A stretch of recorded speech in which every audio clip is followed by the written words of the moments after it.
दरम्यान नाशिकमधल्या पुढच्या वर्षी होणाऱ्या सिंहस्थ कुंभमेळ्याच्या पार्श्वभूमीवर कामांना गती देण्यात यावी यासाठी साधू महंतांची चिंतन बैठक पार पडणार आहे। देशभरातील आखाड्यांचे साधू यासाठी येणार आहेत। सकाळी 10 वाजता पत्रकार परिषद सुद्धा पार पडणार आहे। गिरीश महाजन सुद्धा कुंभमेळ्याच्या कामांची पाहणी करणार आहेत।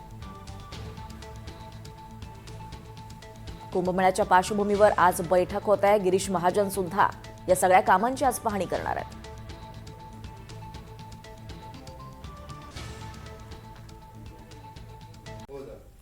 तिकडे नाशिकमधून बातमी समोर येते आहे। नाशिक खड्ड्यांबाबत पालिकेची विशेष महासभा पार पडणार आहे। आजची सभा वादळी होण्याची शक्यता आहे, कारण विरोधी पक्ष आंदोलन करण्याची शक्यता आहे। गेल्या 15 दिवसांपासून एनडीटीव्ही मराठीनं नाशिकमधल्या खड्ड्यांचा मुद्दा लावून धरला होता।